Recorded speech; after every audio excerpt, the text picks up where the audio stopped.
Yo tout le monde, ici c'est Chris d'Iconic et vous regardez le 76e épisode du Lifestyle Décodeur avec plus de 18 morceaux dans le top 100, 2 albums sortis en moins d'un an d'intervalle qui ont tous deux cartonné, le premier Baby on Baby qui a atteint la 7e place du top 200 et le second Kirk qui s'est placé directement à la première place.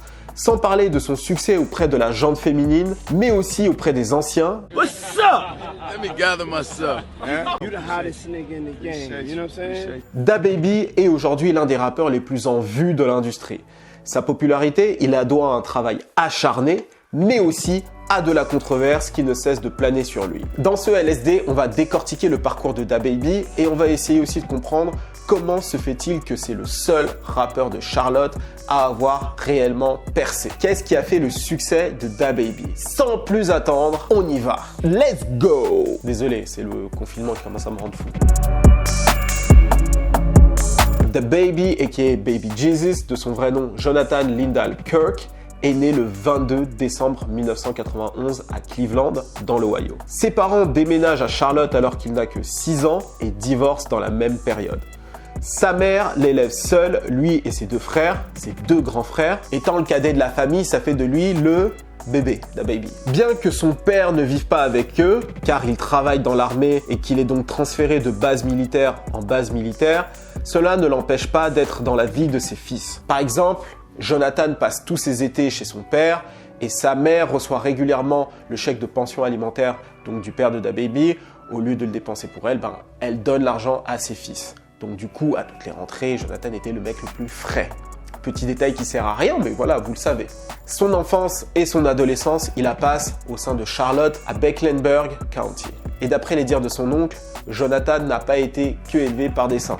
Et c'est plutôt vrai puisque à partir de ses 17 ans, Jonathan avait déjà les 2 pieds dans l'illicite. À sa début vingtaine, Jonathan vit confortablement de ses activités illicites. Il possède un appartement dans le centre-ville de Charlotte, 2 voitures, en plus de quelques bijoux, histoire de rester frais quoi, icy. Voyant les relents négatifs de ses activités, Jonathan décide de changer de vie. Il revend ses voitures, ses bijoux, son appartement et décide de poursuivre son rêve le plus cher, devenir rappeur. Tu t'imagines, il a laissé tomber absolument tout, il a tout abandonné, toute son ancienne vie dans l'illicite, dans tout ça, pour se lancer pleinement dans sa carrière. De toute façon, personnellement, je pense que pour réussir dans un domaine, il faut être prêt à tout perdre. Et ça a été son cas et je pense que c'est pour ça qu'il a tout donné, qu'il a réussi à percer à ce niveau-là. À ses 23 ans, Jonathan commence à rapper, il enregistre 10 sons d'un seul coup le premier mois de sa carrière et le tout premier s'appelle Baby Jesus, ce qui deviendra son blaze. On est d'accord, ce nom n'est pas du tout commun pour un rappeur, mais justement c'est ça. DaBaby ne pense pas être une personne commune. Il pense qu'il est choisi, qu'il est béni, il est très chrétien, bon il vient du sud, et donc il pense que c'est le chosen one. D'où le blaze. Et c'est clair que le nom Baby Jesus va te rester en tête. Tu vas sûrement pas l'oublier si tu l'entends quelque part. Donc ce choix est aussi stratégique. Les 10 sons qu'il enregistre se transforment en un premier projet, Non-Fiction, qui est sorti en 2015. Ça commence un petit peu à faire parler, ça crée un tout petit buzz, mais il est encore loin d'avoir une popularité. Donc il essaie d'entretenir ça un maximum avec des freestyles. À force de freestyle et d'efforts, il commence à avoir de plus en plus de gens qui commencent à le connaître. Et il a un coup de chance. Le premier rappeur de sa ville à vraiment le calculer s'appelle Dinero Farrar, l'un des rappeurs de Charlotte, c'est avec le plus de popularité. C'est accessoirement aussi le coach sportif de Denzel Curry. Ce dernier l'invite au festival South by Southwest. Au bout de 2 mois de carrière, il fait déjà un festival. Je crois que c'est du jamais vu. Mais la route a été quand même beaucoup plus longue. DaBaby, c'est quelqu'un qui a beaucoup cravaché quand même dans sa carrière. C'est pas quelqu'un qui a réussi au bout de 2 singles. Mais à force d'efforts, de projets, etc., il commence à avoir une petite popularité et il commence à surtout engager ses potes, les gens qui sont autour de lui. Et c'est comme ça qu'il s'improvise publiciste, garde du corps, manager, ou tout simplement ils font partie de l'équipe de street marketing. C'est quelque chose que DaBaby a beaucoup fait. Son équipe colle des affiches et distribue des stickers à l'effigie du rappeur. Every last one of these people with me, they playing a role, you know what I'm saying, around me. Everybody they not gonna let nobody walk by. You got one of these, boom. CD, you know what I'm saying? You got one of these fly, they giving out t-shirts. Et c'est justement en recrutant dans son entourage que l'un de ses gars, Slim Hood, s'est mis à produire de la musique. Au début de l'année 2015, il sort son tout premier projet. Fin 2015, début 2016, il commence à vivre les premiers tournants de sa carrière de rappeur. Il sort un morceau qui s'appelle Dab City, qui rentre en rotation dans 2 radios locales. Alors je te remets dans le contexte de l'époque, c'est le dab, ok, 2015-2016, et donc il fait un morceau autour de cette danse. Mais c'est surtout un hymne pour les North Carolina Panthers qui cette année-là sont allés au Super Bowl. Et aussi Cam Newton, le quarterback de l'équipe, est l'une des célébrités qui a le plus popularisé cette danse. Donc tout était connecté et il a joué sur la bonne chose. Il a vu un événement important et il en a fait une musique. Et c'est comme ça qu'il a commencé déjà à attirer l'attention des gens de sa ville. Quand je vois dabber comme ça, je me dis que cette danse a un petit peu mal vieilli. Tout le monde s'est mis à le faire, c'était ridicule, c'était genre ça. Qu'est-ce que tu veux que je te dise? Qui se rappelle quand je dansais à la fin de mes LSD? Ça, c'est pour mes anciens. Allez, on reprend. Donc ça, c'est le premier gros tournant. Le deuxième gros tournant, il lance sa toute première tournée. This past weekend, I had the pleasure of going on my first tour.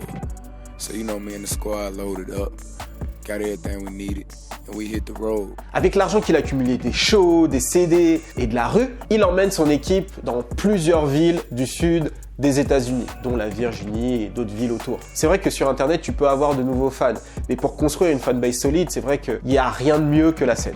Les gens qui viennent te voir dans un show, qui écoutent tes sons, qui apprécient, lorsqu'ils vont aller sur Internet, ils vont écouter tes sons, ils vont toujours autant kiffer, mais ils t'auront vu, ils auront eu un contact avec toi. Tu leur as donné de l'énergie, ils t'en ont donné. En plus de construire sa fanbase et déguiser son talent sur scène, Baby Jesus et son équipe deviennent de véritables pros du street marketing. We like to be proactive, not reactive.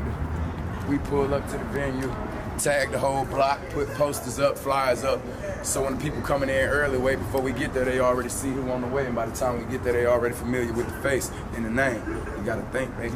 Et cette même année, il sort God's Work, dans lequel on y retrouve un feat avec Lil Boosie, aka Boosie Badass, son premier gros feat. Décidément, 2016 fut une grosse année pour Baby Jesus. Avec, grâce à un travail acharné de concerts, de street marketing, le nom de Baby Jesus va commencer à tourner. Et c'est justement ce qui va commencer à être gênant parce que sa mère, elle entend le nom Baby Jesus, sa grand-mère aussi, ça les gêne un petit peu.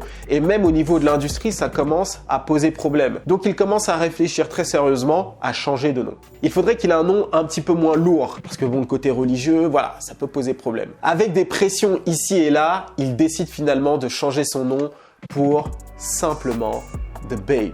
Et lorsqu'on arrive en 2017, DaBaby est le rappeur le plus chaud de sa ville, clairement. C'est d'ailleurs l'un des seuls de sa ville à avoir réussi à un tel niveau. Et son succès commence à attirer la haine, la jalousie et la convoitise. The gift and the curse of being from Charlotte is that you're the only one.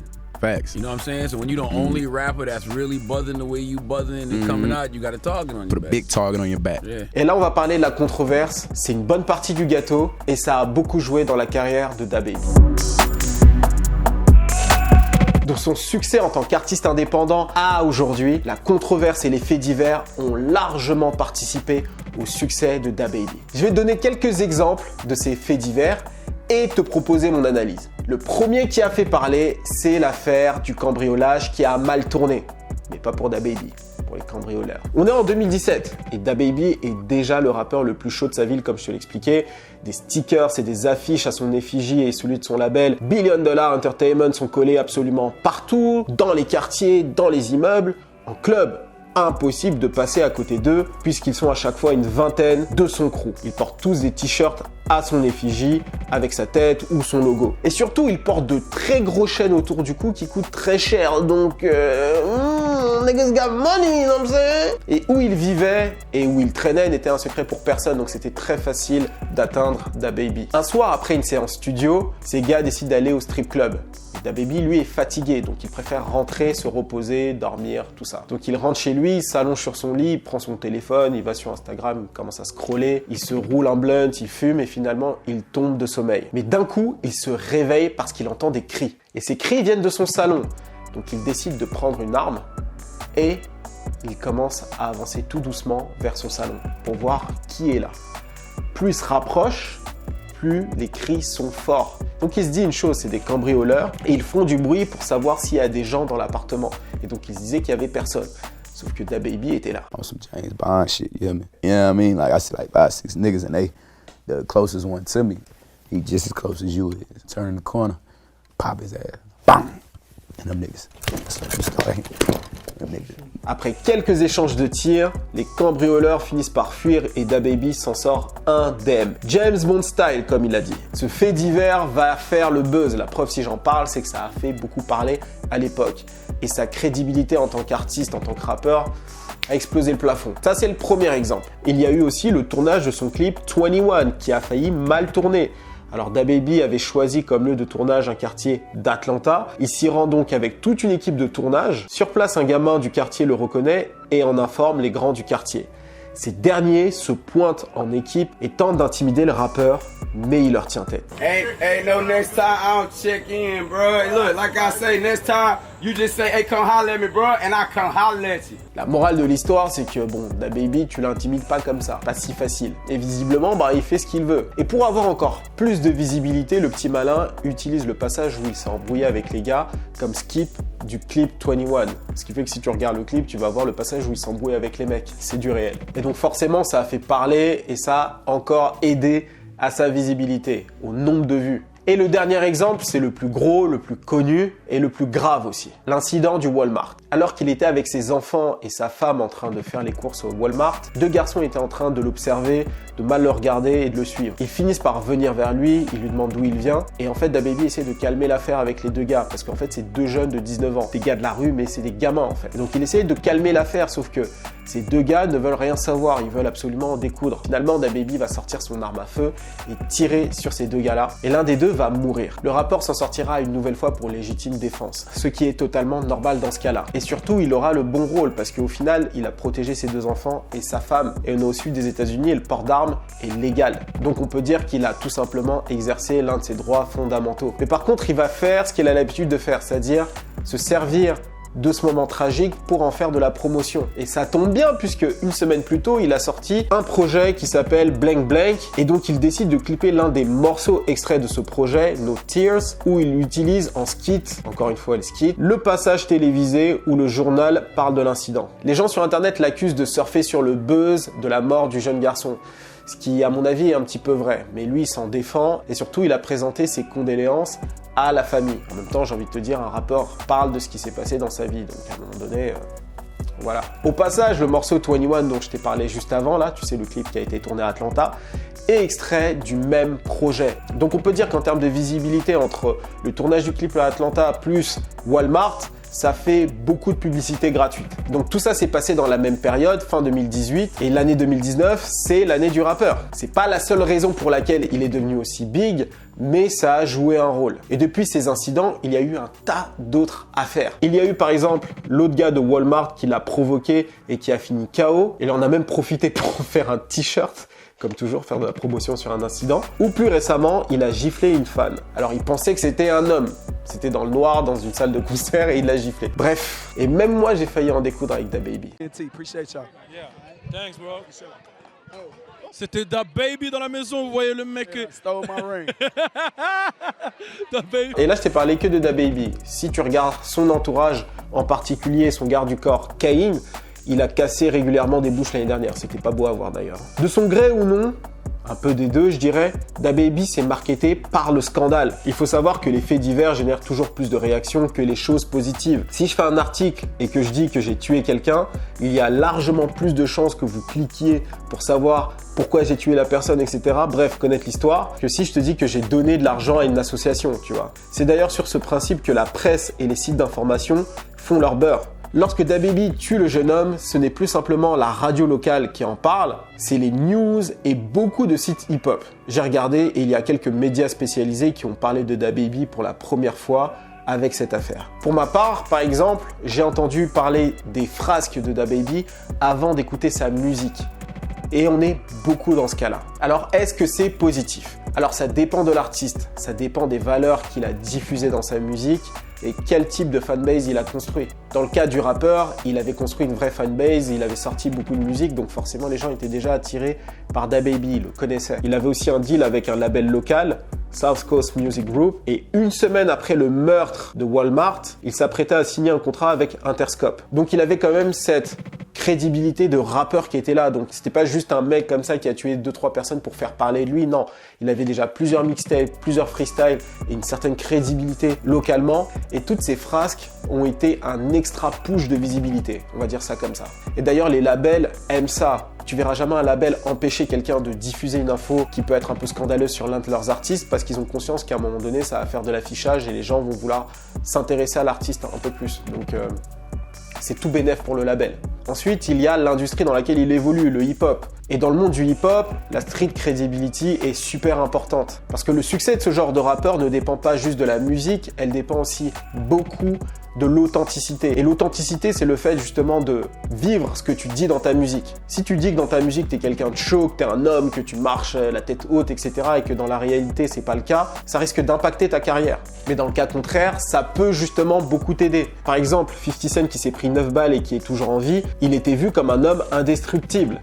Ou encore, un exemple qui est un peu plus proche de celui de DaBaby, Gucci Mane qui avait aussi assassiné un homme qui a essayé de s'introduire chez lui. Ça l'a fortement aidé à construire la légende autour de sa personne. Ça montre qu'il ne se laisse pas faire et qu'il est vraiment gangster. À partir du moment où le rappeur est dans ses droits et qu'il s'est défendu, s'il tue quelqu'un, le public rap, en général, va pas se dire « Ok, lui, c'est un gars qu'on doit bannir absolument. » Ici, il a protégé sa famille ou il s'est protégé lui-même.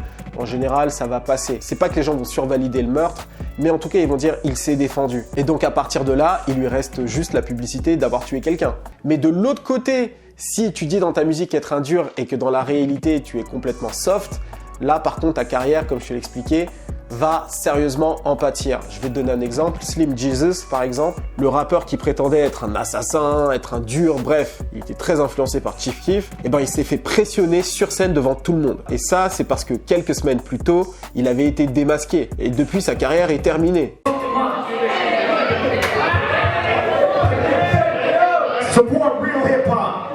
Et pour revenir à DaBaby, ça lui a beaucoup servi au début, en termes de visibilité, mais ce type de frasques aujourd'hui peuvent être néfastes. Pourquoi? Parce qu'il peut se faire attaquer en justice, comme c'est le cas par exemple avec la fan qu'il a giflé récemment. Et aujourd'hui, il n'a plus besoin de frasques pour faire parler de lui. Il bénéficie de la force de frappe de Interscope, où il est signé, qui justement met un maximum d'énergie autour de la visibilité du rappeur, parce que c'est quand même l'un des rappeurs les plus chauds du moment, et c'est probablement le rappeur le plus chaud de l'année dernière. En dehors de toutes ces frasques, DaBaby a travaillé durement sur son image et sur son marketing. Et ça l'a beaucoup aidé par la suite, parce que ça a joué le rôle de contrebalance avec tout ça. En fait, dans ses visuels, dans sa musique, il a montré que ça pouvait être quelqu'un d'adorable et surtout qu'il pouvait se tourner à la dérision. Déjà, DaBaby a toujours pris très au sérieux le fait d'être un bébé. Par exemple, au South by Southwest de 2017, il a débarqué avec une couche, ça a fait parler et lui a permis une couverture médiatique très large. They seen that diaper shit, that shit scared them niggas. One of them right here, them niggas got scared, bro. They pay attention to that little shit, like when y'all post the video and niggas comment, that shit, when they look at that shit hurt their feelings. That hate means way more than the love. Et plus globalement, dans ses clips, il a une chaîne de Stewie Griffin, donc le bébé de Family Guy. Il y a aussi ses pochettes d'albums et ses performances live qui reprennent toujours cette thématique. Ça fait une belle contrebalance avec son image de gangster. Il y a aussi son sourire étincelant qui est omniprésent sur chaque photo, symbole de richesse déjà parce qu'il a des grills qui coûtent très cher. Tu vois, il a pas l'air menaçant comme des mecs qui montreraient leurs grills en mode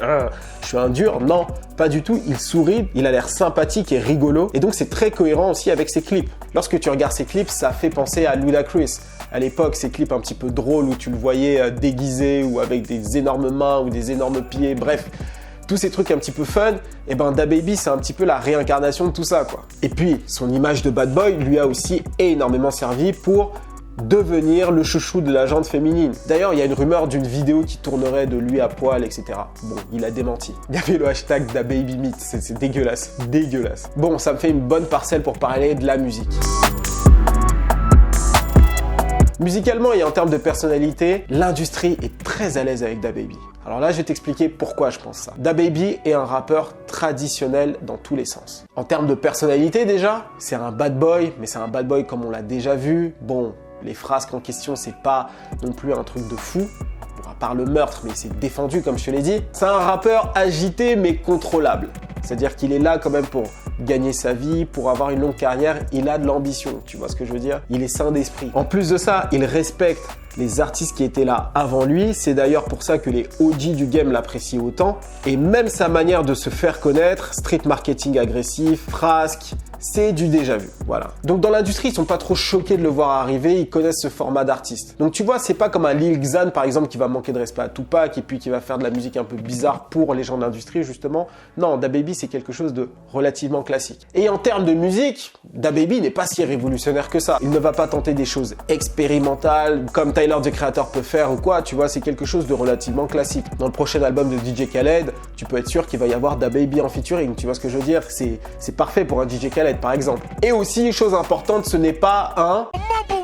Lui, il est là pour faire de gros hits et imposer son style, parce qu'il a quand même son style à lui. Et il y a plusieurs choses qu'il faut noter sur son style, justement, musical. La première chose, c'est son sound. Son sound qui énerve certaines personnes parce qu'il se ressemble, parce que certaines personnes disent que tous ces morceaux sont les mêmes. C'est vrai que les morceaux se ressemblent un petit peu, mais qui est le créateur, justement, de ce sound de DaBaby? Eh bien, c'est Jetson Made. En fait, c'est un jeu de drum que l'on entend dans tous les sons de DaBaby et qui donne l'impression que c'est à chaque fois le même morceau. I meant to do that. Like, I wanted to do that. So if it sound the same, it sound the same. Il joue toujours un enchaînement de 808 drums sur les instrus de DaBaby qui sont devenus un petit peu sa signature. C'est pas exactement les mêmes, mais c'est les mêmes. Tu vois, c'est toujours un enchaînement ton ton ton ton. Tu vois, ou ton ton ton ton ton ton. Tu vois, c'est un petit peu un truc comme ça. Mais moi perso, j'aime beaucoup ça. Je trouve que justement ça change un petit peu des autres artistes, pas de DaBaby. Et à ça, tu y ajoutes son flow. Alors son flow me fait beaucoup penser au triplet flow, celui des Migos et celui de 3 6 Mafia. En vrai, la musique de DaBaby se rapproche énormément de celle de Migos. Je pense aujourd'hui que Migos est le groupe qui l'a le plus influencé. Donc c'est pour ça que lorsque Migos et DaBaby font un featuring, ben, la musique, ben, elle se marie très bien, tu vois.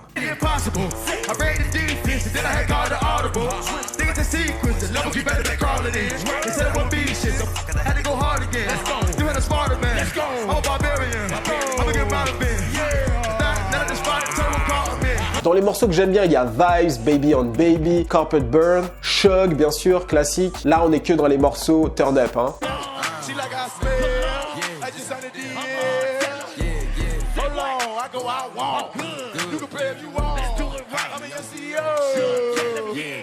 Pour l'avoir vu à plusieurs reprises sur scène, c'est un excellent performeur. Le côté comique qu'il allie à son énergie font de ses shows un réel plaisir à regarder. Et donc à côté des sons turn up, DaBaby a une vraie force, c'est qu'il sait écrire et il sait faire des morceaux qui sont très profonds. Je peux donner l'exemple par exemple du morceau intro de son dernier album, Kirk. En fait, ce morceau est probablement pour moi le meilleur morceau de DaBaby et l'un des meilleurs morceaux de l'année dernière. En fait, dans ce morceau, il raconte un événement très tragique et en même temps, l'un de ses succès qui se sont passés à des moments ultra rapprochés. En fait, on lui passe un coup de fil pour lui annoncer que son père est mort et quelques secondes après, il apprend que Shug est numéro 1 des Billboards. Donc il apprend une très mauvaise nouvelle et une très bonne nouvelle. Et là, son cerveau a du mal à process et c'est justement ce qu'il raconte dans ce morceau-là. Donc je vous conseille vraiment de l'écouter si vous appréciez les morceaux à thème et les morceaux qui sont profonds. Personnellement, moi j'ai été conquis.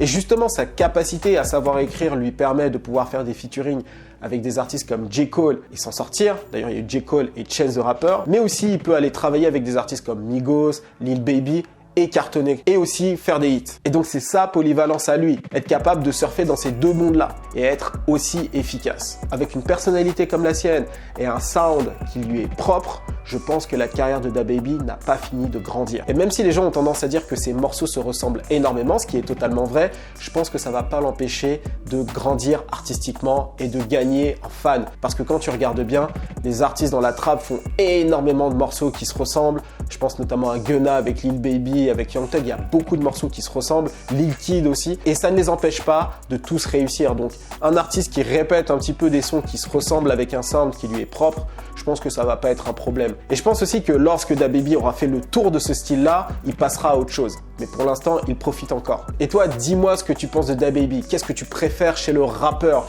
Dis-moi tout dans les commentaires. Et si tu as aimé la vidéo, n'oublie pas de la liker et de la commenter un maximum. D'ailleurs, on va faire un truc. Je vois que j'ai beaucoup de commentaires sur NBA Youngboy. Je veux 20 000 likes sur cette vidéo et je fais le LSD de NBA Youngboy courant avril. C'est sûr et certain. 20 000 likes sur cette vidéo et 5 000 commentaires. Vous me donnez ça, vous avez le LSD de NBA Youngboy. Je compte sur vous. Alors, 2 choses avant de clôturer ce LSD. La première, Iconic Market. Alors, je t'ai mis à disposition un code de réduction de 15% de réduction sur l'ensemble des produits de la boutique Iconic Market. Ce code de réduction est disponible jusqu'au 5 avril, donc profites-en. Et la seconde chose, très important aussi, on relance la playlist Iconic. Donc cette playlist, ce sera le même principe que la précédente, c'est-à-dire qu'on met à jour toutes les semaines cette playlist avec les derniers hits, mais aussi des morceaux que mon équipe et moi-même avons appréciés particulièrement. Donc abonne-toi à cette playlist, elle est dans la description, c'est très important pour nous, donc je compte sur toi. Moi je te dis à la semaine prochaine, c'était Chris d'Iconic pour te servir, cheers!